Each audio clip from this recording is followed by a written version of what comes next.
Hi guys, nagawa tayo ng tawag sa amin is sinamakan. Yung ewan ko kung anong tawag to sa inyo. So papakita ko na lang kung paano.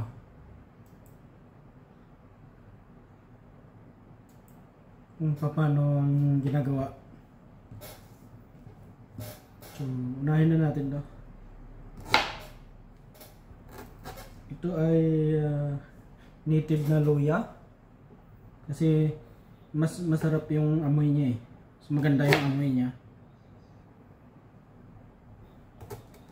pagka native na luya ang ilalagay.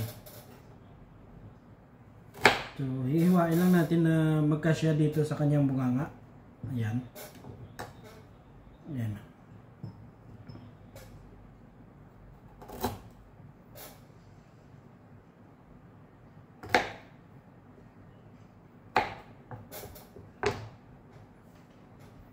Kasi alam niyo naman yung native na native na luya,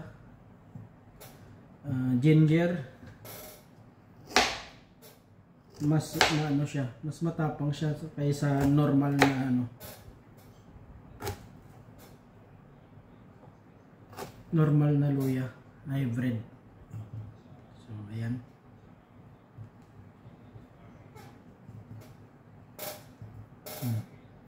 Ito yung nilagyan natin, bali 1 liter to na na buti.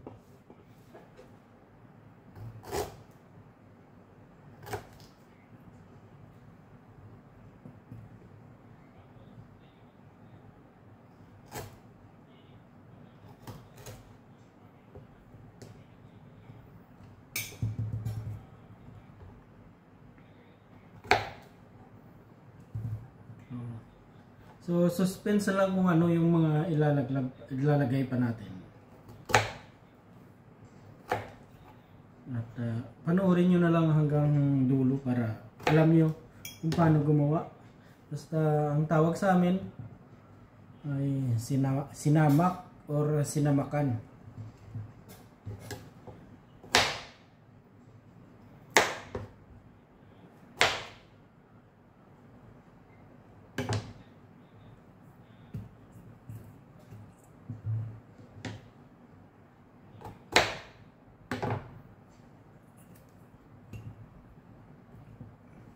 Ayan.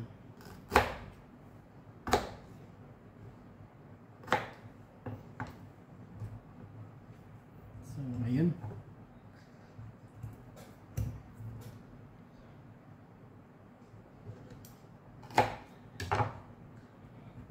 So, tapos na natin ilagay yung luya. Sunod natin itong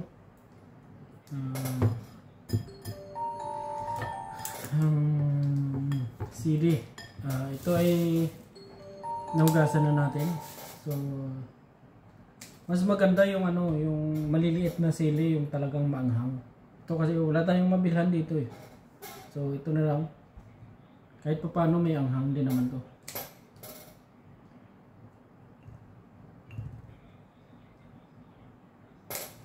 So, ito. Tanggalin lang natin yung tangkay.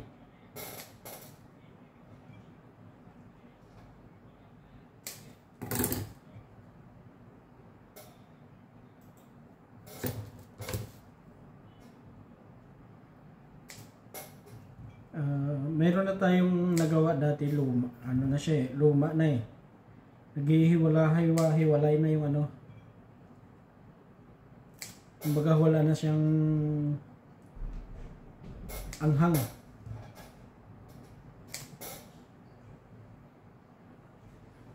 Eh ito bago medyo to maganda yung amoy niya at medyo maanghang siya.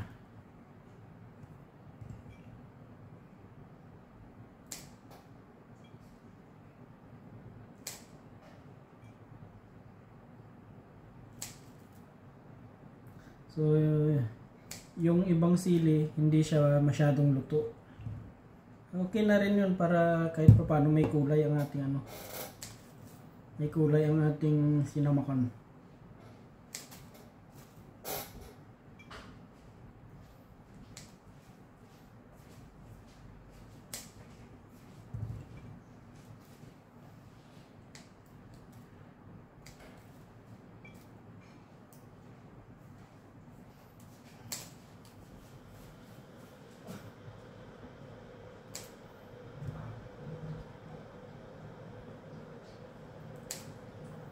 Yung mas masarap pa nito guys, yung ano, may isa pang nilalagay. Yung, siguro kapamilya din ng luya. Ang tawag sa amin is langkawas. Yun, masarap din yun kasi nagpapabango rin yun. Kaya ito na lang yung option natin, yung luya. Kasi wala tayong langkawas dito.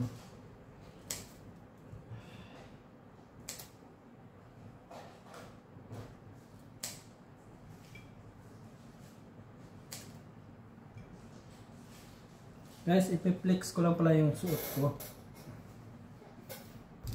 Sa bahay lang naman eh.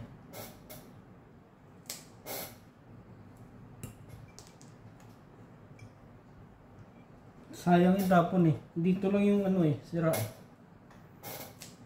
May butas. At saka sa sobrang tagal na kasi.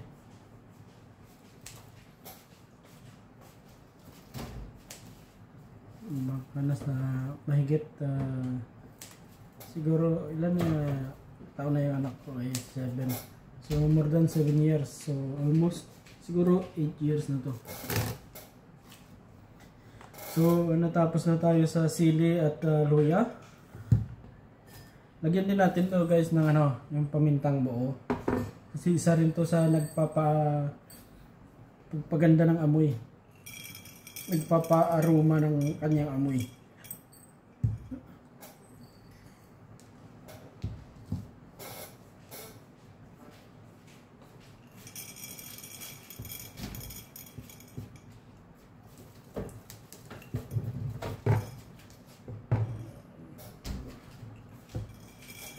Ayan na.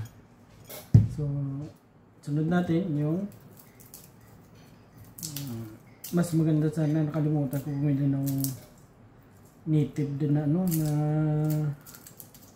garlic para mas maganda rin, pero ito parang crossbreed na siguro to kasi maliliit lang din naman, hindi siya hybrid na ano yung malalaki. Paano may amoy din naman.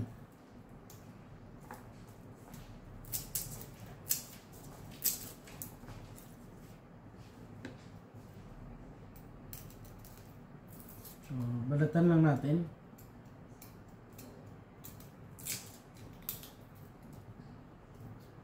Saka natin ilagay.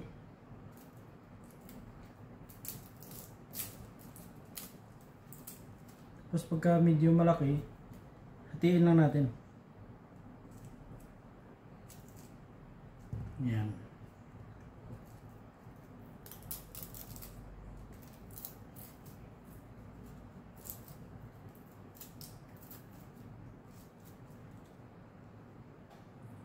Kaya masikip, hatiin natin.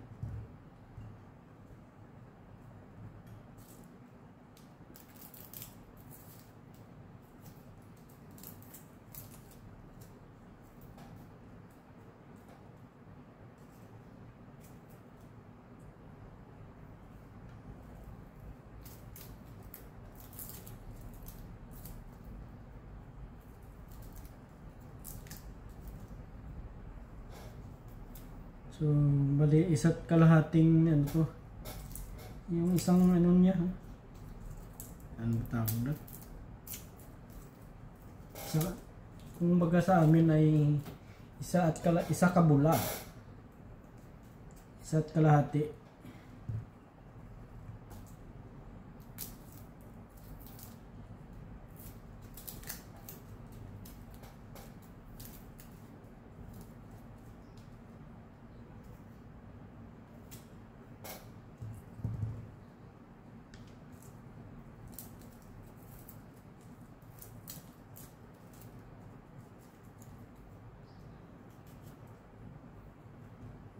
Yan.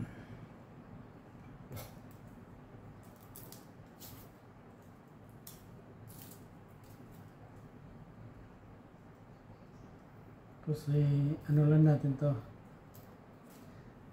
Pagkalagay natin ng suka, siguro mga 3 araw. Yun, masarap na yun.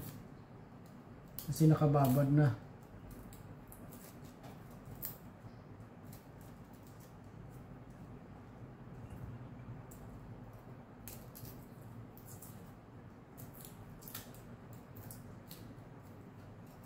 Masarap kasi ito guys, ano eh, sausawan.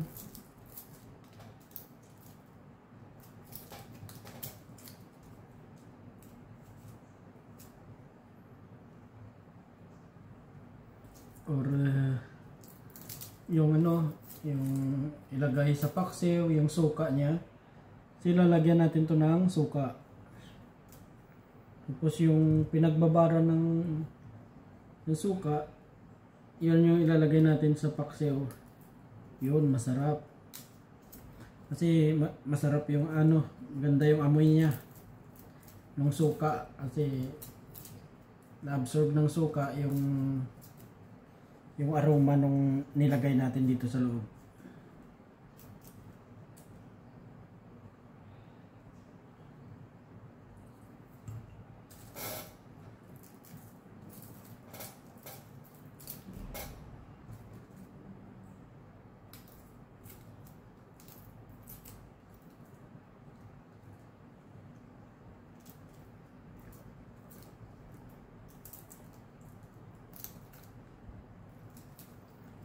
Ito ay masarap sa paksiw. Sausawan ng isda.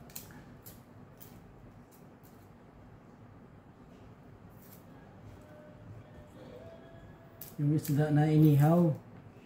Okay rin to. Napakasarap.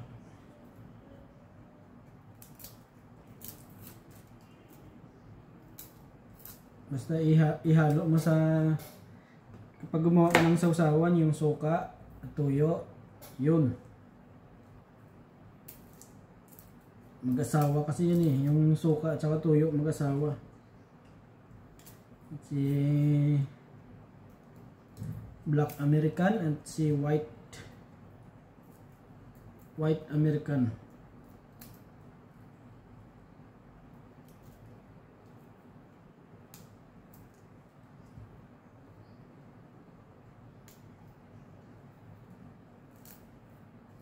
So, ayan na guys.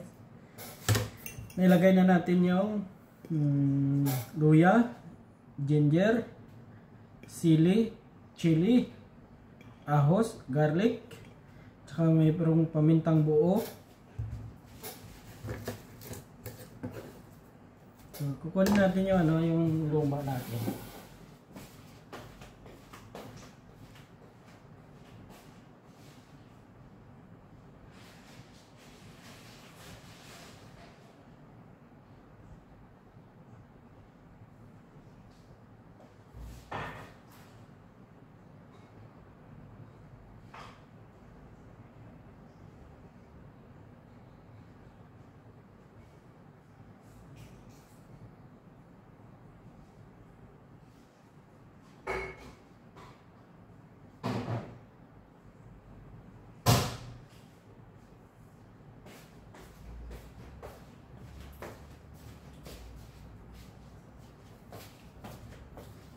So, ito yung luma guys, oh.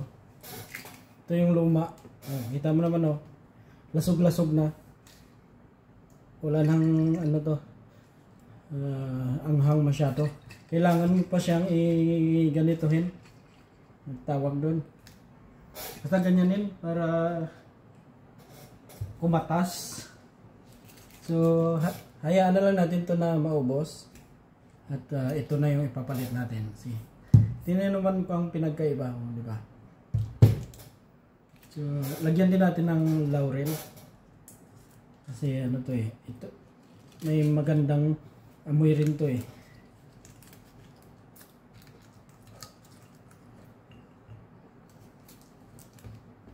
Mas marami, mas maganda.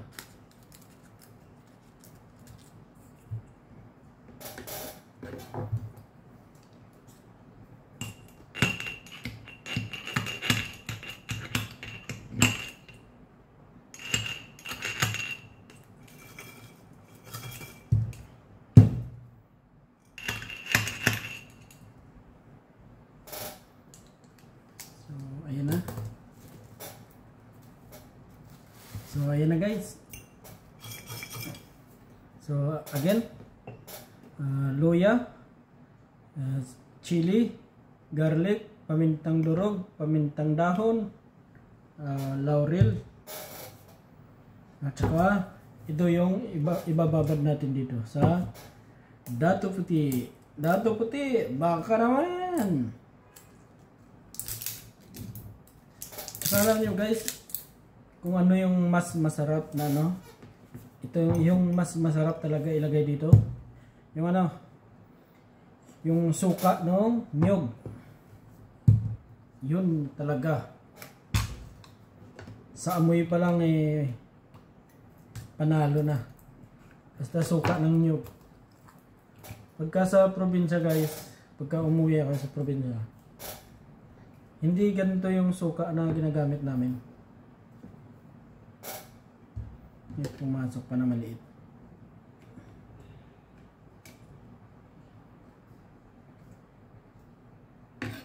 Bumibili kami ng ano, ng suka ng niyog. Kasi iyon, masarap talaga itong asin. So lalagay na natin guys.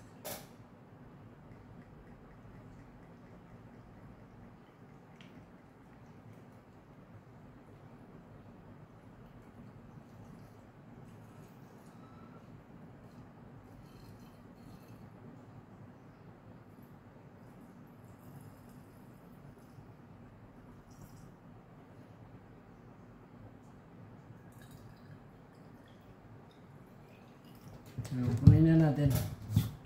So, mahigit sa kalahating litro yung nilagay natin kasi 1 liter to eh. So, hanggang dito lang siya.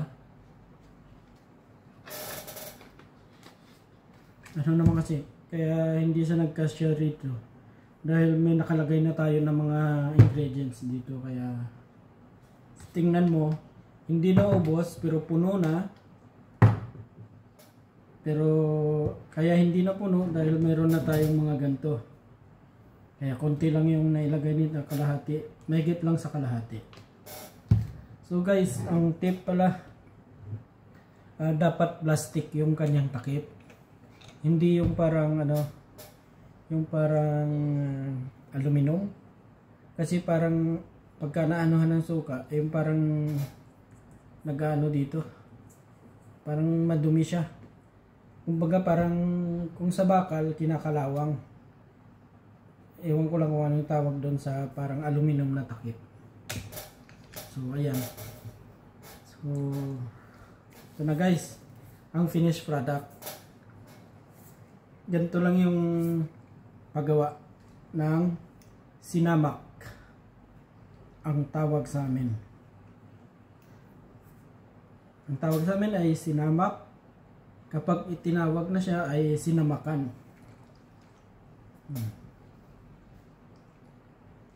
So, mga 3 araw, mabango na to guys. Ito ay uubusin muna natin bago itapon. Magano na siya. Tapos na yung kontrata niya. Siguro nasa ilang, mga 3 taon na rin siguro to guys. Kasi nung paglipat namin dito, gumawa ako nito. So, mga 3 taon siguro. So, ayan lang guys. Inlex ko lang yung ano, yung ating gawa. So, punin na lang natin. May space pa konti.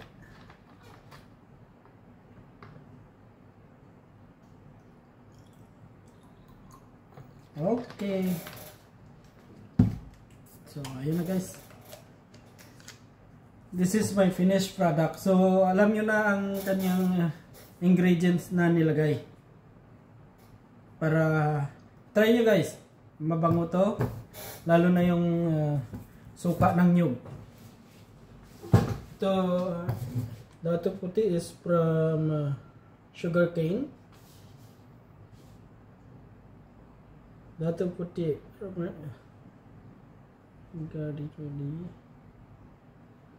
fermented cane vinegar, yes. Ito ay galing sa sugar cane. Pero yung galing sa coconut, yun talagang masarap. Okay guys, paulit-ulit na ako eh. Pasensya, tao lang. So ayan, tapos na tayo sa ating ginawa.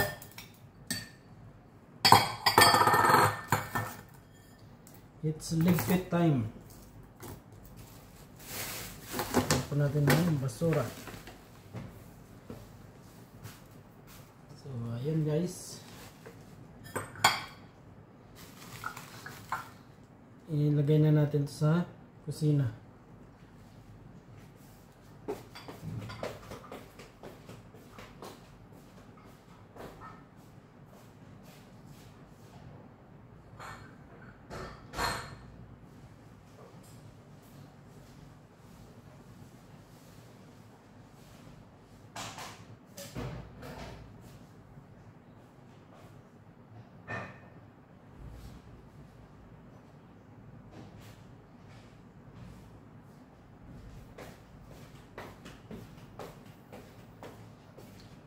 So, ngayon, ito itabi natin. Oh, kanina guys, yung suka is puti. Oh, ngayon namumula na siya. Oh. Kasi, unti-unti niya nang, nagkukulay siya dahil sa pinanglalagay natin dito. So, itabi natin to guys para hindi nila muna makita. Para mag-ferment siya ng maganda. Oh. Okay guys, thank you so much.